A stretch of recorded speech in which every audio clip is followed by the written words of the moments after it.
Bonjour à tous. Alors cette vidéo, elle va concerner l'item 40 et spécifiquement le sujet qui concerne l'urologie et qui est traité dans le livre du Collège d'urologie, c'est-à-dire les douleurs vésicales.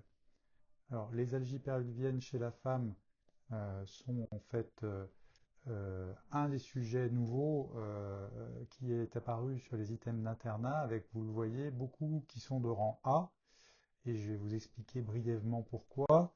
Et puis quelques items qui sont de rang B, notamment sur la stratégie des examens biologiques et d'imagerie.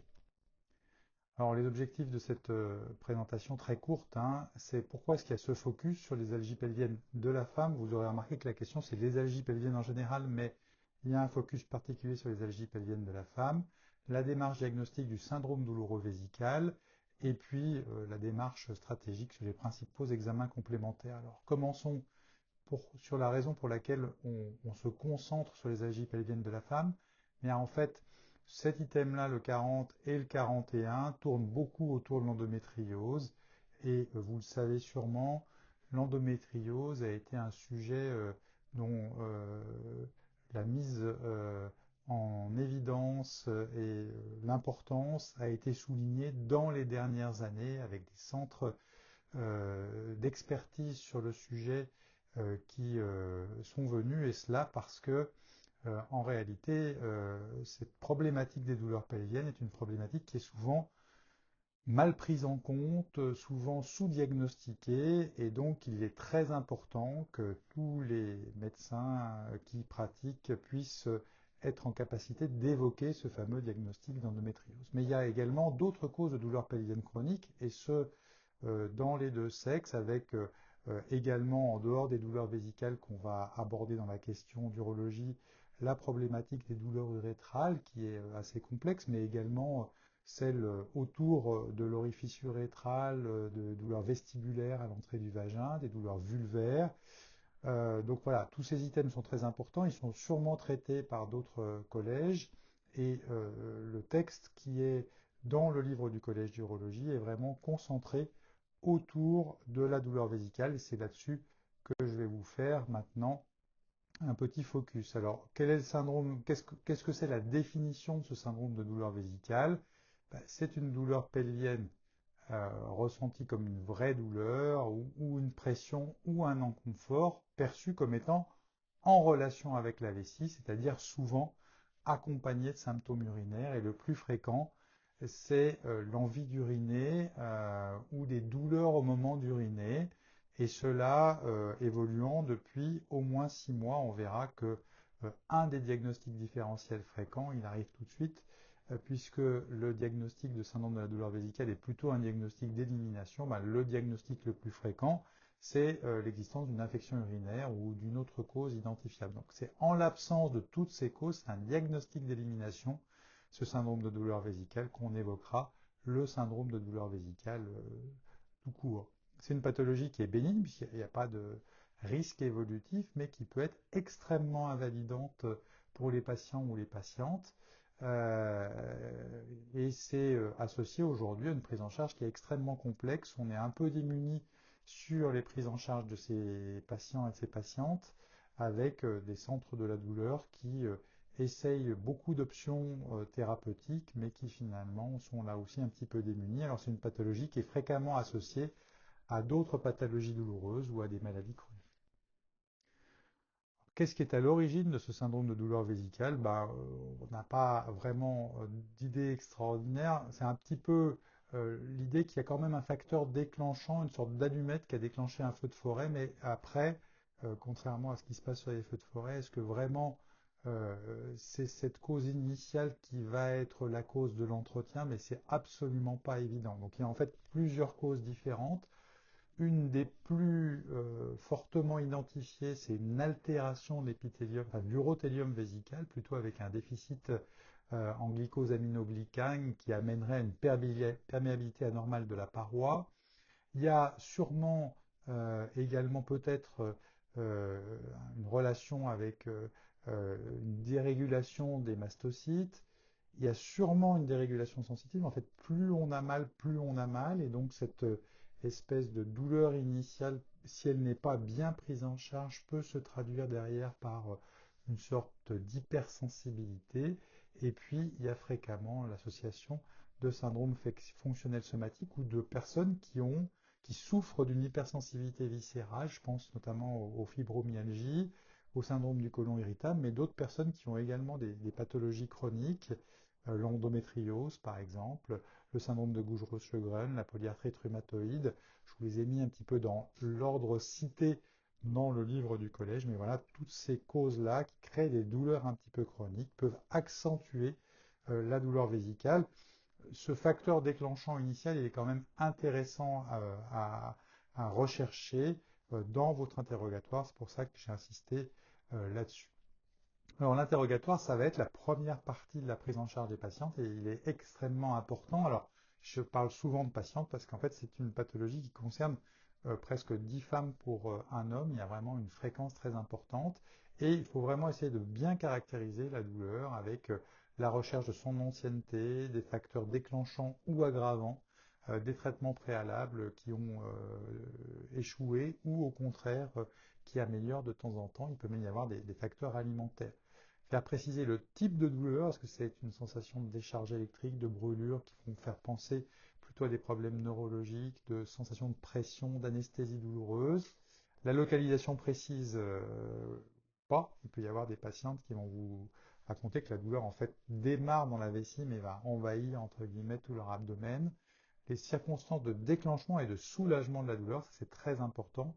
On aura peut-être plus de solutions pour quelqu'un qui a des douleurs qui sont par exemple soulagées par la miction, quelqu'un qui a des douleurs permanentes.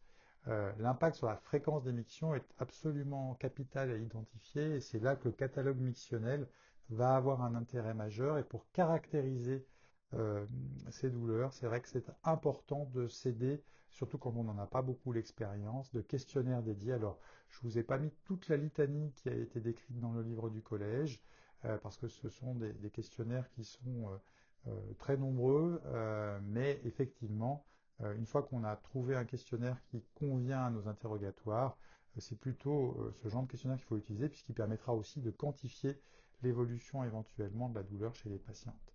Et puis on va rechercher d'autres douleurs chroniques, je vous l'ai dit tout à l'heure, la dysparonie, les dysménorrhées, les troubles anorectaux, bref, toutes les autres choses qui peuvent arriver. Et puis ensuite, la démarche diagnostique, elle va poursuivre par un examen clinique qui est évidemment capital, qui est particulièrement difficile et sur lequel il faut être très prudent lorsqu'on discute avec des patients ou des patientes qui sont douloureux. Mais c'est vraiment important de le faire parce qu'il va permettre de mieux préciser la douleur en étant bien sûr très attentif, très prudent, en examinant les patients ou les patientes doucement pour justement faire en sorte d'essayer de trouver la zone précisément douloureuse. Parfois on trouve des zones gâchettes ou des zones au contraire de sensations d'anesthésie douloureuse, des zones d'allodynie. Euh, Cet examen il est très important. Alors évidemment, on peut le différer si le patient ou la patiente ne souhaite pas dans un premier temps être examiné, mais globalement, l'examen clinique paraît extrêmement important dans la prise en charge de ces patients. Alors les examens complémentaires, il va y avoir principalement l'analyse d'urine. Euh, et cette analyse d'urine, elle est importante. Il n'y a pas de signes spécifiques, mais il faut éliminer l'existence d'une infection urinaire. Alors le problème, c'est qu'on a fréquemment des bactériuries asymptomatiques chez la femme. Et donc c'est vrai que le fait de trouver régulièrement des ECBU positifs va pouvoir faire penser aux patientes que c'est l'infection qui crée la douleur, mais malheureusement, les infections urinaires chroniques, on le sait, vont effectivement entraîner une hypersensibilité, mais ne sont pas a priori aujourd'hui, en tout cas reconnues comme étant la cause du syndrome de douleur vésicale. C'est plutôt, donc, je vous l'ai dit, un diagnostic d'élimination. La cystoscopie, elle est importante. Une cystoscopie sous anesthésie locale. Alors, le plus souvent, elle est faite sous anesthésie locale, mais si la patiente est vraiment trop douloureuse, on pourra envisager une anesthésie générale et on va voir les avantages qu'on a à le faire. Ça va permettre d'éliminer des diagnostics différentiels, des calculs, un polype. C'est absolument capital de le faire. J'ai rajouté un examen qui n'est pas mis dans le livre du collège comme tel, mais c'est un examen d'imagerie, c'est la recherche d'un résidu vesical post-mictionnel, moi qui me paraît assez importante à faire parce que c'est relativement facile à faire, c'est pas irradiant, ça ne va pas poser de problème pour la patiente, mais ça permet simplement de voir le diagnostic différentiel. Puis le deuxième examen complémentaire, bah, ça va être la cystoscopie sous anesthésie générale ou sous rachis anesthésie, qui va mettre en évidence éventuellement sous anesthésie, on va pouvoir distendre la vessie. Alors là, en haut, vous voyez une cystoscopie parfaitement normale, c'est ce qu'on va retrouver le plus souvent, hein. Parfois, on va avoir des zones de saignement, des véritables ulcérations qui apparaissent sous les yeux quand on distend un petit peu la vessie. On va mesurer la capacité vésicale anatomique de la vessie chez des patientes qui sont endormies. C'est très important, ça va permettre de voir si on a une chance de pouvoir soulager les patientes. Et puis, ça va faire une sorte de test d'hydrodistension qui peut soulager les patientes. Malheureusement, ces tests d'hydrodistension, ils apportent le plus souvent un soulagement qui n'est que temporaire. L'imagerie, ce qu'on indique dans la question du collège, c'est que c'est plutôt les IRM qui sont à conseiller, tout simplement parce que c'est un peu l'examen clé pour l'endométriose. Et puis, troisième élément qui est cité dans le livre du collège comme un examen important, c'est le bilan urodynamique, sur lequel, pour ma part, je serai un tout petit peu plus réservé, puisque c'est un examen qui est relativement invasif, qui va nécessiter de mettre une sonde dans la vessie, ce qui n'est pas toujours facile chez les patientes qui ont des douleurs vésicales. Après, effectivement, ça va permettre de quantifier le volume de remplissage, mais il peut également l'être par le catalogue mictionnel, de voir quelle est la capacité vésicale maximale, et puis ça va éliminer des contractions vésicales, ce qu'on appelle l'hyperactivité des trésoriennes. Alors au final, on va essayer de rechercher des diagnostics différentiels, puisque le syndrome de douleur vésicale, je vous l'ai rappelé et je l'ai répété, est un examen qui est un diagnostic d'élimination. On va éliminer la cystite bactérienne, les cancers, les calculs, l'endométriose. Et il va rester deux autres choses qui sont plus difficiles parfois à retrouver. Le syndrome d'hyperactivité vésicale, c'est une sorte d'envie fréquente de faire pipi, mais qui n'est pas douloureuse. Donc faire cette distinction est parfois difficile. Et puis les douleurs projetées rachidiennes, syndrome de Meigne, qui est cité dans le livre du collège, qu'on ne retrouve pas dans les autres questions de CN, et qui est effectivement des douleurs qui sont liées à une mauvaise position de la colonne vertébrale et qui peuvent être à l'origine de douleurs vésicales, mais dont le diagnostic est assez difficile. Donc les trois messages à retenir, le syndrome de la douleur vésicale, je l'ai répété à plusieurs reprises, c'est un diagnostic d'exclusion dont l'étiologie n'est pas déterminée. Le diagnostic, il est clinique et je vous ai marqué ici les examens principaux qui sont relevés dans le livre du collège, le CBU et la cystoscopie, soit sous anesthésie locale, soit sous anesthésie générale, l'importance de l'UIRM et du bilan urodynamique avec les réserves que j'y ai mises. Et puis les diagnostics différentiels essentiels, c'est la cystite bactérienne, la névralgie pelvienne, l'hyperactivité vésicale et le syndrome de Meigne. Je vous remercie de votre attention.